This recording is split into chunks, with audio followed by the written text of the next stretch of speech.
The Cartel of Sinaloa is the biggest and most dangerous drug cartel in Mexico, led by the most wanted fugitive in the world, Joaquín Guzmán, El Chapo, also known as the King of the Tunnels. How did El Chapo got into the drug business? Born in the rough mountains of Sinaloa in the late 1950s, Guzmán comes from humble origins. He spent his early years hauling and selling oranges. And as a young man, he joined his uncle and moved into the contraband trade. At the time, the power of the Colombian cartels was declining, partly because of the deaths of various drug lords, notably Pablo Escobar, who died in 1993, and the US crackdown on drug trafficking in the Caribbean. At the time was the preferred route for transporting drugs into the United States. As Mexico gained popularity as a drug route, the strength of its criminal organizations grew, especially that of the Sinaloa Cartel, which benefited from El Chapo's innovative methods of smuggling, notably through tunnels, and his extensive use of bribes. He began his criminal career in the 1980s as a member of the Guadalajara drug cartel, headed by Miguel Angel Felix Gallardo. Guzmán rapidly rose through the ranks of the organization. When it disbanded in the late 1980s, he became a leader in the Sinaloa Cartel. Under his guidance, the Sinaloa Cartel developed creative smuggling techniques and strategies, including building air-conditioned tunnels under the Mexico and US border, hiding drugs in chili pepper cans, and catapulting drugs over the border. Guzmán built a reputation for being ruthless and often described as a risk-taker who wouldn't hesitate to kill someone for being late on a drug shipment. In 1993, as Guzmán ascended the ranks of the Sinaloa Cartel, the battles between these organizations began almost immediately. In November 1992, El Chapo sent 40 gunmen to raid a Tijuana cartel party in Puerto Vallarta, killing 9 people. The Tijuana cartel responded by trying to assassinate El Chapo at the Guadalajara airport in 1993, killing a Mexican cardinal instead. Guzmán fled to Guatemala only to be arrested and extradited to Mexico.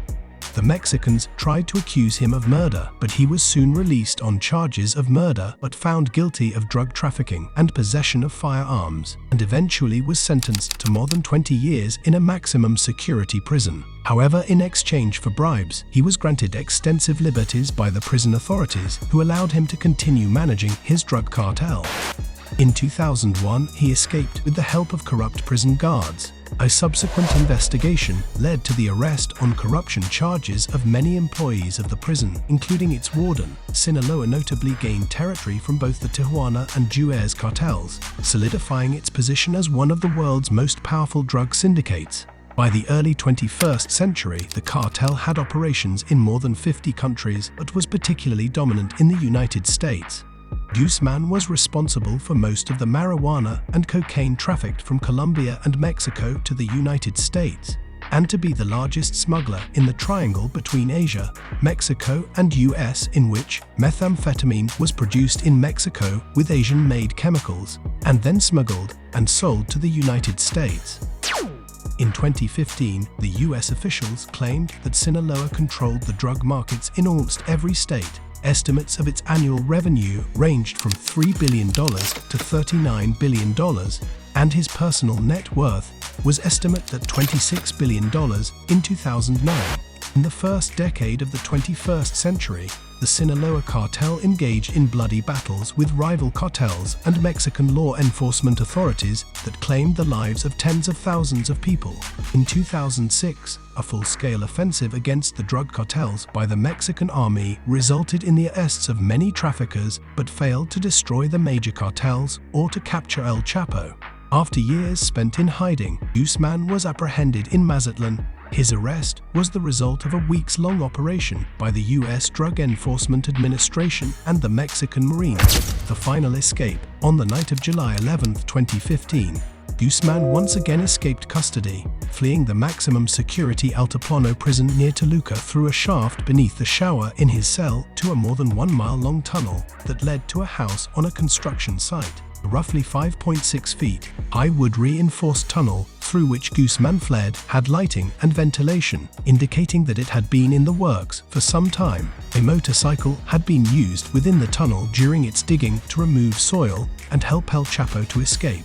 The escape is estimated to have cost Guzman $50 million in construction and bribes to prison officials. A massive manhunt was mounted, and questions were almost immediately raised about the possibility of official complicity in the escape, which came as a huge blow to the President Enrique Pena Nieto, who had made the crackdown on drug cartels a cornerstone of his new administration and who had trumpeted Guzman's capture as a pivotal triumph.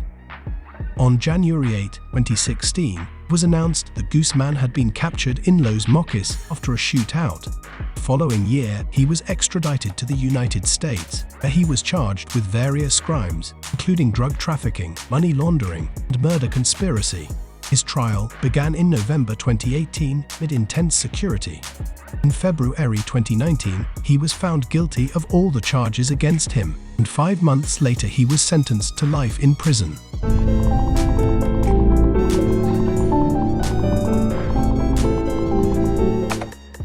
In 2021, Guzman's wife, Emma Coronel Ispuro, was arrested in the United States and accused of being a participant in his drug empire.